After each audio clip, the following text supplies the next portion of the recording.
Welcome into Cozy's Ghost Adventure Show. Today I'm going to tell you guys an incredible story inspired by my friend Buzz called He's Not Here Lounge, an epic ghost story.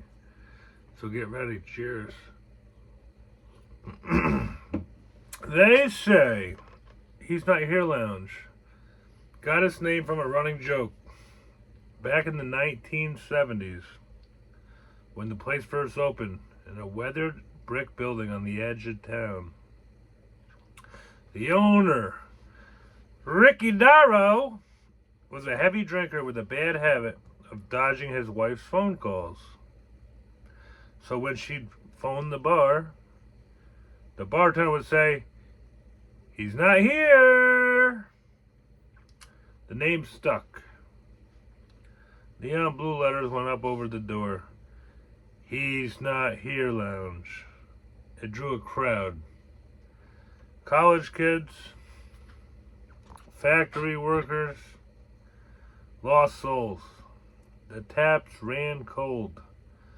The jukebox crooned. That's right, crooned. An old Merle Haggard song, and nobody asked too many questions. Something changed in the fall of 1983. 1983. One night, Rick vanished. It was a Thursday. Thursday. Slow and rainy. He was seen cleaning up after clothes, wiping down the bar, and finishing the pint of his favorite cocktail. The next morning, the bar was spotless. The doors locked from the inside, though. But something was strange. Rick was gone. There was no forced entry, no sign of struggle, just his wedding ring placed upon the counter of the bar, and a half-empty pint glass, still warm. The bar stayed open, if you may ask, passed down through owners and owners from there on. But then, strange things started happening. First, it was little stuff. Cold spots behind the bar. Kegs that went dry overnight, unbelievably. The jukebox sometimes played a song that no one picked, which was called "He'll Have to Go" by Jim Reeves. And always around 2:14 a.m. Mark it down, 2:14 a.m. Last call or not, didn't matter. Then came the phone calls. The landline, the old rotary one that hung up on the wall since the 70s. Back in the day, people were sucking them down back then. Cheers to all you guys. It would ring late at night, and whoever picked it up would hear nothing but static.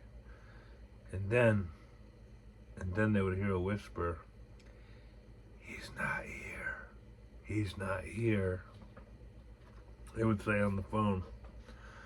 One bartender flat out quit on the damn spot after hearing it. Creeped her out so bad, sent chills up your spine. Another swore that he saw a man in the corner booth, Rick's old booth, sipping from a pint that never emptied. When approached, the figure would then vanish, leaving behind the faint smell of cigarettes and wet earth. The patrons, they started reporting odd reflections in the bathroom mirrors. Candyman. Remember that one? Glimpses of a man in a grease-stained flannel shirt standing just behind them. Even others said the taps would pour beer on their own, flat out. Like something, not someone. Or someone was still tending the bar. Locals believe Rick never had left to begin with. That maybe he disappeared himself, choosing to melt into the wood in the shadow of the bar that he so loved. where no one could find him, especially his wife. No wife, no regrets, no final tab. They say if you sit in the back booth alone just before closing time, even to this day, and order a stout, his stout, the air goes cold. Your glass fogs right up, nice and chilly. You'll hear the scrape of a stool pulling out beside you. That's right. And if you're brave enough to look,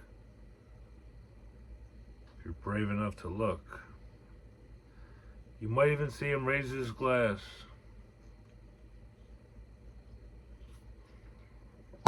Cheers. And whisper, do not, whatever you do, do not tell her that I'm here. The end! Subscribe to the channel, hit the like button, comment down below. Let me know what else kind of stories you guys want to hear. And catch you guys on the next big one. Peace out.